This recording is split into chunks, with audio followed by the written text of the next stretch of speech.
یہ تب کی بات ہے جب میں ایک خوبصورت نوجوان ہوا کرتا تھا۔ یونیورسٹی کا اختتامی دور چل رہا تھا۔ ویسے تو لیکچرز وغیرہ ان دنوں میں نہیں ہو رہے تھے، لیکن پھر بھی ہم سبھی دوست یونیورسٹی کی زندگی کو جی بھر کر جینے کی خاطر یونیورسٹی چلے آتے تھے۔ سارا دن کلاس میں بیٹھ کر باتیں کرتے رہتے۔ کلاس کی لڑکیاں بھی ان آخری دنوں میں ہم لڑکوں سے تھوڑا زیادہ ہی فری ہو گئی۔ شاید وہ بھی ہماری طرح کلاس کے ہر فرد کو مس کرنے والی تھی۔ میں پہاڑ کی چوٹی پہ واقع ایک قبیلے کا واحد یونیورسٹی پڑھنے والا لڑکا تھا۔ اس وجہ سے مجھے قبیلے میں ایک خاص عزت کا مقام حاصل تھا۔ ہاسٹل لائف کو میں نے بہت اچھی طرح گزارا تھا، گزارا نہیں بلکہ جیا تھا۔ رات کو فیلوز کے ساتھ بیٹھ کر طرح طرح کی اوٹ پٹانگ حرکتیں کرنا، تاش کی بازی لگانا، ایک دوسرے کا بستر ادھر ادھر پھینکنا، رات کو سوتے وقت کسی پر پانی پھینک کر اس کو نیند سے جگا دینا اور پھر ساری رات اس کی گالیاں سننا وغیرہ وغیرہ۔ بہت ہی پیارا وقت تھا وہ، کاش وہ وقت کبھی ختم نہ ہوتا۔ ایک دن یونیورسٹی کے کوریڈور سے گزرتے وقت میں نے کسی نسوانی پکار کے باعث چلتے چلتے رک گیا۔ مجھے میرا نام لے کر پکارا گیا تھا۔ میں رک کر پیچھے مڑ کر دیکھا تو میری کلاس فیلو آبش سکندر میرے روبرو کھڑی تھی۔ یہ وہی لڑکی تھی جس سے یونیورسٹی کے پہلے ہی دن میری تکرار ہوئی تھی۔ پھر یہ سلسلہ چلتا ہی رہا۔ چھوٹی سی بات پر ہم دونوں مریوں کی طرح ایک دوسرے سے لڑنے لگ جاتے۔ وہ ایک امیر گھر کی خوبصورت اور لڑاکو طیارہ لڑکی تھی۔ کلاس کی لڑکیوں کے علاوہ وہ صرف مجھ سے ہی بات کرتی تھی، بات نہیں دراصل لڑتی تھی۔ اینول ڈنر کے موقع پر نہ جانے کیسے ہم دونوں ایک دوسرے سے معافی مانگ کر پچھلی لڑائی جھگڑے ختم کر دیے۔ اس دن کے بعد ہم دونوں کی دوستی کلاس میں مشہور ہو گئی۔ یونیورسٹی کا ہر فرد مجھے آبش کے ساتھ دیکھ کر نہ جانے کیوں سیخ پا ہوتا رہتا تھا۔ شاید اس لیے کہ میں ایک دیہاتی سا سادہ سا لڑکا تھا جس کے ہاتھ میں لنگور کی جگہ انگور آ گئے تھے۔ دوستی ہونے کے بعد میں نے جانا کہ وہ بہت ہی نرم دل کی اور محبت کرنے والی لڑکی تھی۔ جب کبھی وہ یونیورسٹی سے غیر حاضر ہوتی تو اپنی غیر حاضری کے بارے میں صرف مجھے ہی بتاتی۔ یہ الگ بات تھی کہ میں اس کو بتائے بغیر اس کی چھٹی کی درخواست لکھ کر جمع کروا دیتا تھا۔ یہ بات میں نے اسے کبھی نہیں بتائی تھی۔ کوریڈور سے گزرتے وقت جب اس نے مجھے پکارا تو میں رک گیا۔ وہ میرے سامنے آئی اور بولی، کہاں گھومتے پھر رہے ہو؟ وہ بھی اکیلے اکیلے؟ یونیورسٹی کا آخری ہفتہ ہے، کم سے کم یہ وقت تم میرے ساتھ گزارو۔ اس نے پیار سے دوستانہ شکایت کی تھی۔ میں نے اس لڑکی کو دیکھا جس سے کبھی میرا 70 کا آنکڑا تھا، لیکن اب وہ میری سب سے اچھی دوست تھی۔ 4 سال تو تمہارے ساتھ ہی گزارے ہیں میں نے، وہ کیا کم تھے جو اس آخری ہفتے کا رونا رونے بیٹھ گئی ہو؟ میں نے عجیب سے انداز میں کہا تھا۔ اوئے بکواس بند کر اپنی، میں نے کہا نا کہ تم میرے ساتھ ہی اپنا وقت گزارو گے تو مطلب گزارو گے۔ وہ کبھی کبھی مجھے لے کر تھوڑی جذباتی ہو جاتی تھی۔ اس دن بھی وہ جذباتی ہو گئی تھی۔ اچھا ٹھیک ہے میری ماں، تم چلو، میں سر سے مل کر 2 منٹ میں آیا۔ وہ مجھے غصے سے مجھے دیکھ کر پاؤں پٹک کر وہاں سے چلی گئی۔ سر سے مل کر میں اسے ڈھونڈنے لگا، وہ کہیں بھی نظر نہیں آ رہی تھی۔ میں جانتا تھا جب وہ مجھ سے غصہ ہوتی تھی تو کہاں جا کر بیٹھتی تھی۔ میں وہیں چلا گیا، وہ وہیں تھی، اکیلی گمسم پتھر کی سل پر بیٹھی، ساتھ لگے شہتوت کے درخت سے سر کو ٹکائے گھاس پہ گرے خشک پتوں کو دیکھ رہی تھی۔ میں اس کے ساتھ جا کر بیٹھ گیا۔ اس نے ایک نظر میری طرف دیکھا اور پھر سامنے دیکھنے لگی۔ ناراض ہو؟ میں نے سوال کیا۔ خاموشی۔ میں نے اس کو خاموش دیکھ کر پھر وہی سوال کیا۔ اس کا جواب پھر خاموشی تھا۔ کچھ تو بولو، یوں چپ مت بیٹھو۔ میں نے پیار سے اس کو منانے کی خاطر التجا کی۔ وہ پھر بھی خاموش بیٹھی رہی، جانے کیوں خشک پتوں میں کیا ڈھونڈ رہی تھی۔ بہت اجڑی اجڑی سی لگ رہی تھی۔ پہلی دفعہ اس کو دیکھ کر میں نے محسوس کیا وہ اندر سے بہت دکھی تھی۔ میں نے وجہ پوچھی مگر اس کا جواب وہی خاموشی ملا۔ میں بیزار ہو کر اٹھ کر جانے لگا تو اچانک اس نے میرا ہاتھ پکڑ لیا۔ میں نے مڑ کر اسے حیرت سے دیکھا۔ 4 سالوں میں پہلی دفعہ اس نے مجھے چھوا تھا۔ پہلی بار اس نے مجھ کو چھوا اور میری ہی نظروں میں معتبر کر دیا۔ کہاں جا رہے ہو؟ اس نے میری طرف دیکھ کر سوال کیا۔ تمہیں میرا ساتھ پسند نہیں آ رہا تھا، اس لیے یہاں سے اٹھ کر جا رہا تھا۔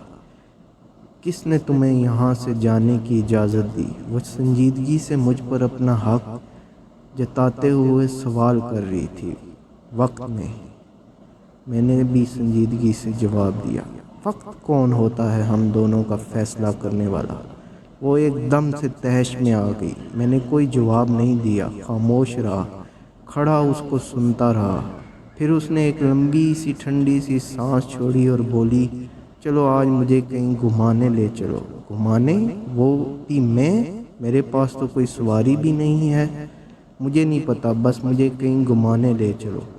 یہ وقت شاید پھر کبھی نہ آئے، اسی لیے میں تمہارے ساتھ ایک بار کہیں گھومنے جانا چاہتی ہوں۔ اس نے مجھے دیکھ کر اپنا حتمی فیصلہ سنا دیا تھا۔ اس کو انکار کرنا مطلب اس کی ناراضگی مول لینا تھا۔ وہ ناراض ہو کر بہت ظالم لڑکی بن جاتی تھی۔ میں نے ان آخری لمحوں میں اس کو ناراض کرنا نہیں چاہتا تھا۔ چلو اٹھو، گھومنے چلیں، میں اس کو دیکھ کر کہا۔ کہاں جائیں گے ہم؟ جہاں بھی رب لے چلے۔ وہ ہلکا سا مسکرائی اور اٹھ کھڑی ہوئی۔ ہم دونوں یونیورسٹی سے نکل کر باہر روڈ پر آ گئے۔ اس دور میں مجھ جیسے غریبوں کے لیے صرف ٹانگے کی سواری ہوا کرتی تھی۔ یہ الگ بات تھی کہ آبش ایک بڑی سی گاڑی میں اپنے ڈرائیور کے ساتھ یونیورسٹی آتی تھی۔ ٹانگے کی سواری اس کی شان کے خلاف تھی اور میری اوقات کے مطابق تھی۔ میں نے اس سے پہلے ہی کہہ دیا تھا کہ میں تمہیں کار میں بٹھانا افورڈ نہیں کر سکتا، اس لیے اس ٹانگے پر ہی تم کو صبر کے ساتھ اور خوشی کے ساتھ بیٹھنا ہوگا۔ وہ مسکرا دی۔ میں جانتا تھا کہ وہ میرے ساتھ پیدل بھی سفر کرنے کے لیے راضی تھی۔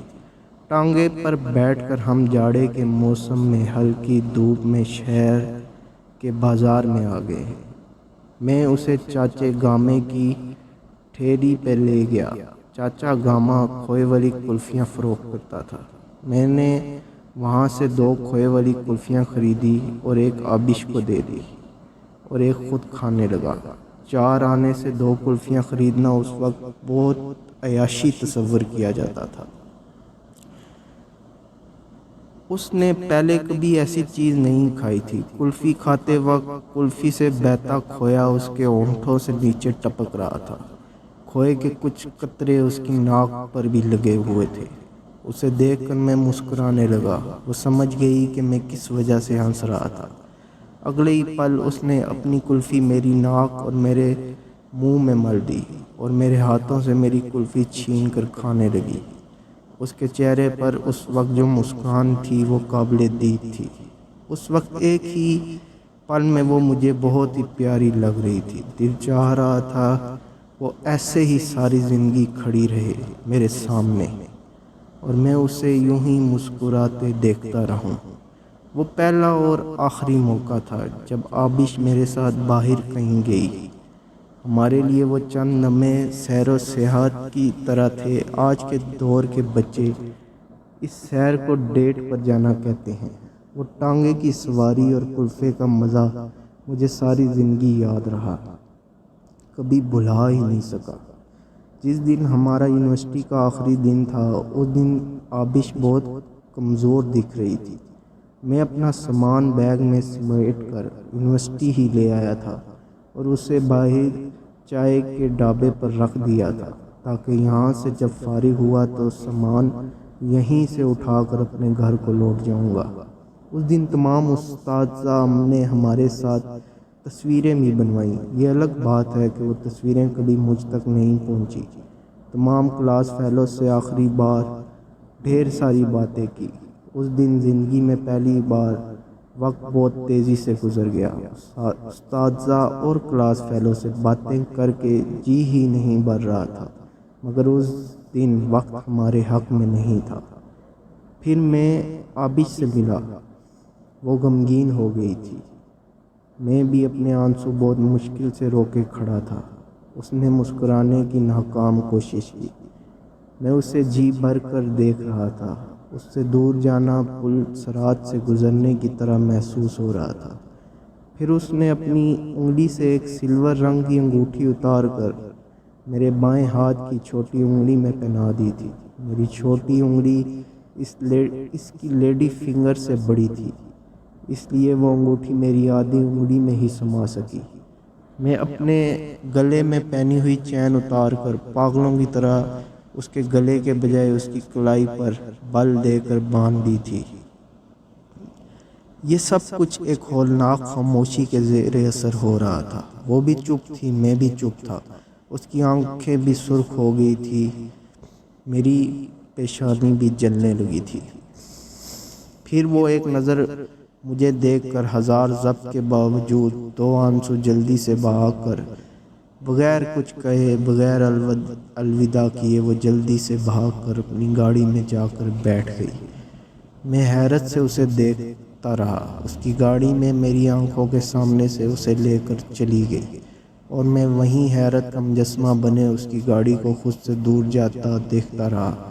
میں نے سوچا تھا کہ وہ اس آخری دن مجھ سے ڈھیروں باتیں کرے گی، ہر ہفتے بعد یا کم سے کم ایک مہینے بعد خط لکھنے کا وعدہ ضرور لے گی، اور اس آخری دن وہ مجھ سے مصنوعی جھگڑا کر کے مجھے ہماری پہلی ملاقات کی ضرور یاد دلائے گی۔ مگر اس نے میری امید کے مطابق کچھ نہیں کیا تھا۔ جانے اس کے ذہن میں کیا چل رہا تھا۔ میں نے آخری بار اپنی یونیورسٹی کے گیٹ کو دیکھا، دل مٹھی میں آ گیا تھا۔ پھر بے اختیاری کے عالم میں دو آنسو بہاتے ہوئے میں نے یونیورسٹی کو الوداع کہا اور اپنا سامان اٹھا کر ٹانگے پر رکھا اور گھر کی راہ لی۔ ریل کے ڈبے میں بیٹھا اپنی یونیورسٹی اور اپنے سبھی دوستوں سے بہت دور جا رہا تھا۔ خوشیوں اور لاپرواہی کا دور اپنے اختتام کو پہنچ گیا تھا۔ گھر آ کر اپنوں سے اتنے لمبے عرصے بعد مل کر بھی خوشی نہیں ہو رہی تھی، نہ جانے کیوں۔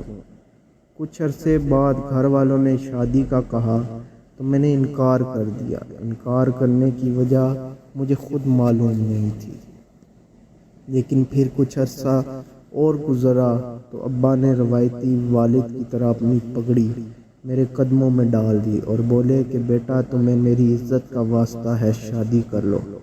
بس پھر مجھ جیسے دیسی بندے کو اپنے باپ کی عزت کی لاج رکھنا پڑی اور کچھ دنوں بعد میری شادی ہو گئی۔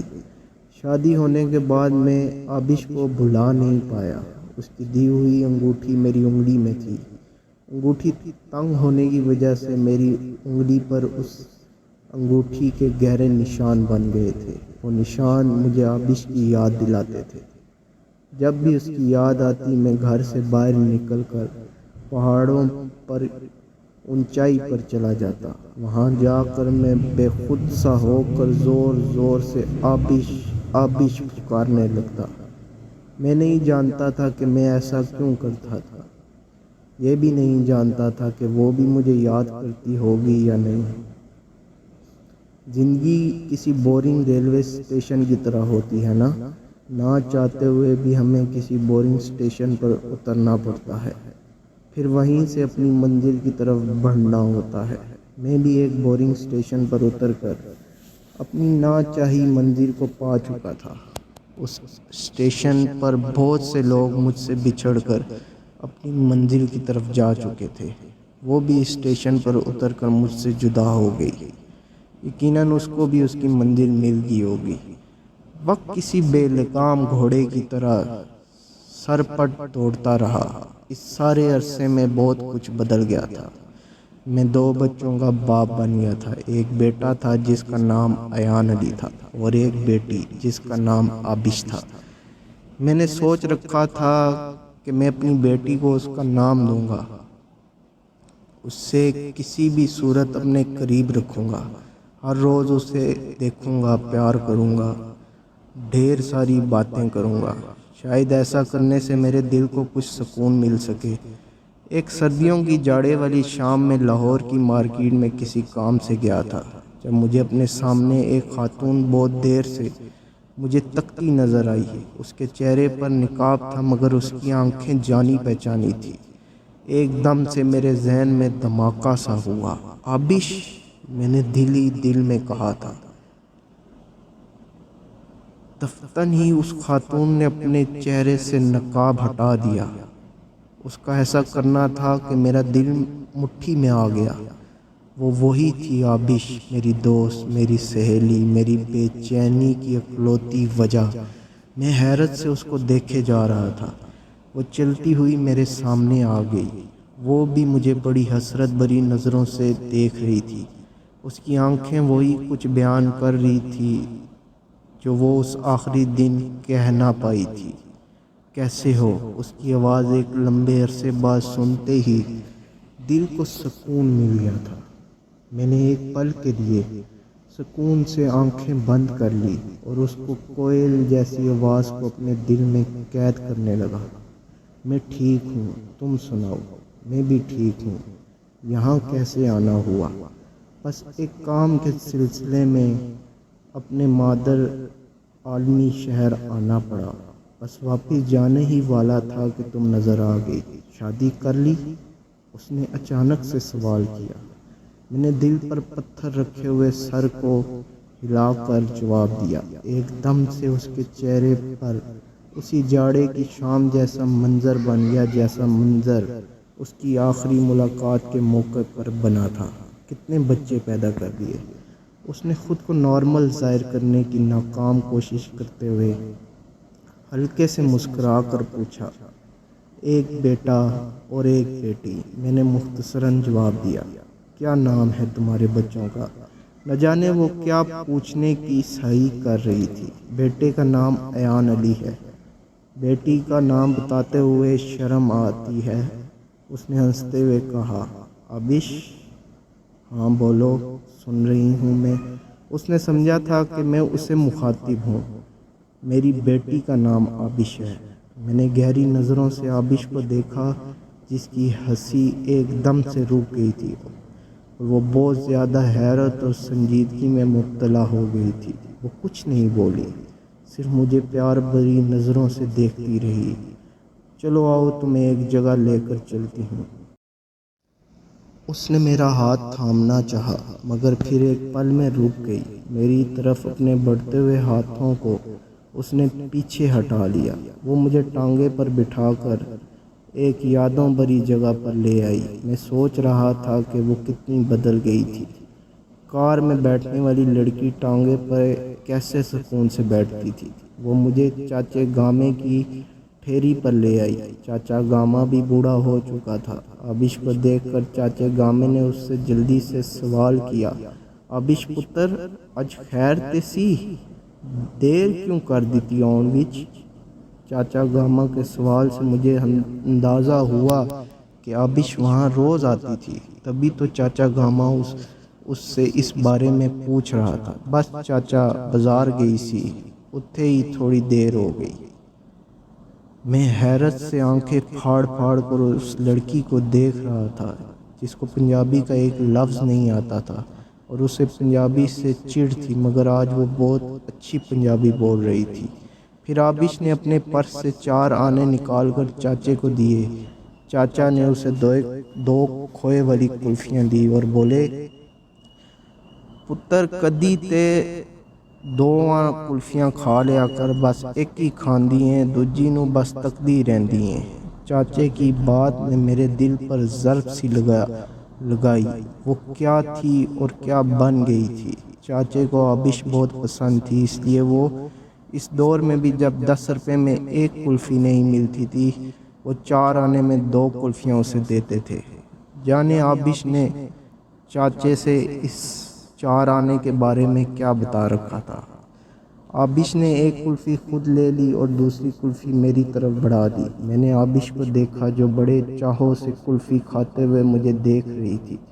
اس دن اس نے ساری کلفی بغیر ناک اور منہ گندا کیے ہوئے کھائی تھی، جبکہ اسے دیکھتے دیکھتے میرے ہاتھوں میں پکڑی کلفی پگھل کر میرے ہاتھوں کو گندا کر گئی تھی۔ میں نے دیکھا کہ اس کی کلائی میں میری دی ہوئی چین ویسے کی ویسے بندھی ہوئی تھی۔ تمہارے بچوں کا کیا نام ہے؟ میں نے یوں ہی پوچھ لیا تھا۔